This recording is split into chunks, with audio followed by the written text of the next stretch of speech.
मैं समझता हूँ कि ये कोई नई खबर नहीं है। वह अकेले लड़ें चाहे लोगों के साथ मिलकर लड़ें, उनकी स्थिति जग जाहिर है। बीएसपी अपना पूरा विश्वास जनता से खो चुकी है। जिस तेजी के साथ उनके पूर्व विधायक, वर्तमान विधायक और तमाम संगठन के लोग दूसरे दलों में जा रहे हैं और खासकर कांग्रेस के प्रति आस्था दिखा रहे हैं, बहुजन समाज पार्टी धीरे धीरे समाप्ति के कगार पर है। वो कोई चुनाव लड़ लें, अब उनकी संख्या नगण्य ही रहने वाली है।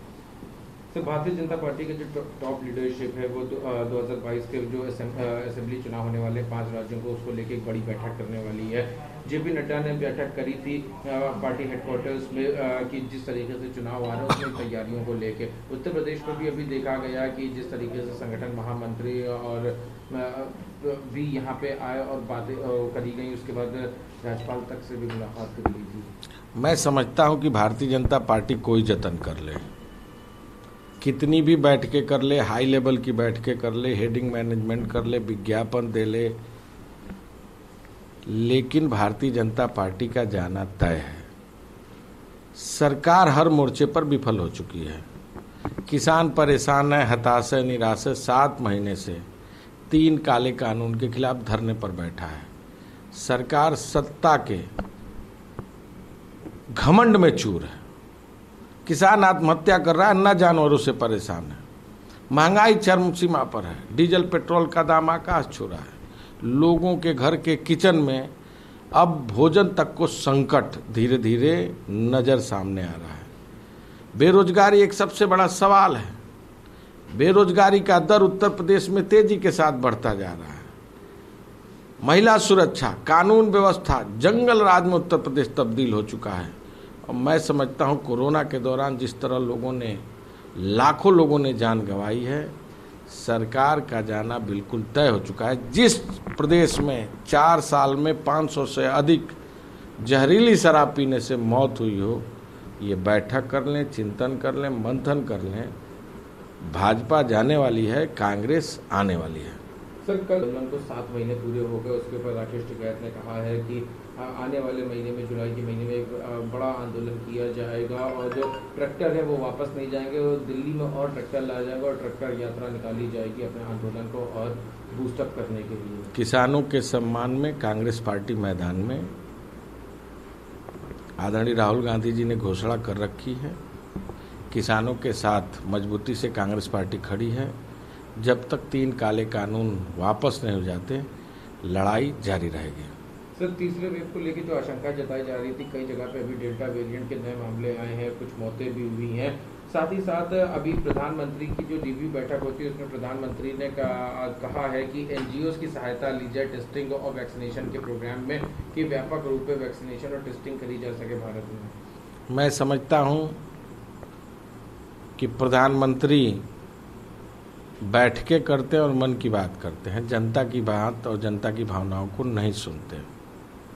कोरोना काल के दौरान जिस तरह लोगों ने अपनी जान गंवाई है, इलाज, टेस्टिंग, अस्पतालों की तमाम जर्जर व्यवस्था सरकार के पोल को खोल चुकी है।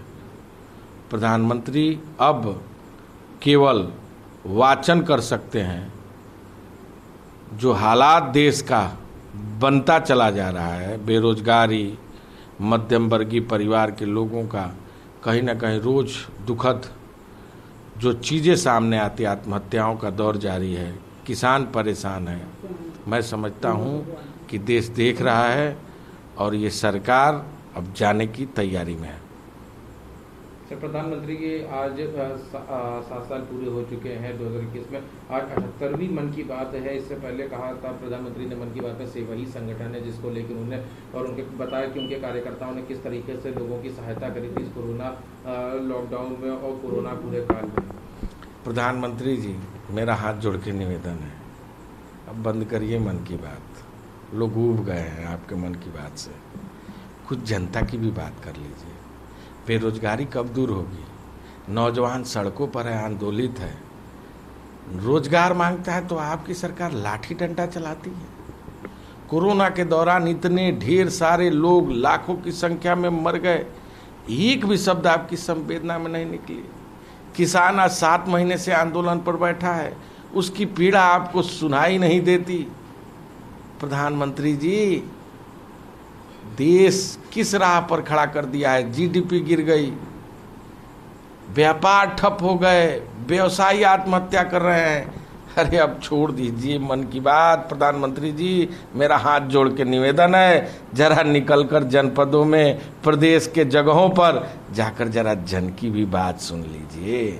तो राहुल गांधी जी ने भी इसी को लेकर वीडियो अभी ट्विटर पर साझा किया है, जिसमें उन्होंने वैक्सीनेशन के रेट के बारे में बताया और उन्होंने भी यही कहा है, बस हर देशवासी के वैक्सीन पहुंचा दो, फिर चाहे मन की बात जितनी भी कर लो। आदरणीय राहुल गांधी जी ने निरंतर सरकार को आगाह किया है, एक सकारात्मक सुझाव दिया है। ये सरकार पहले उनकी बात को काटती है और बाद में उन्हीं के दिए हुए प्रस्ताव पर विचार करती है।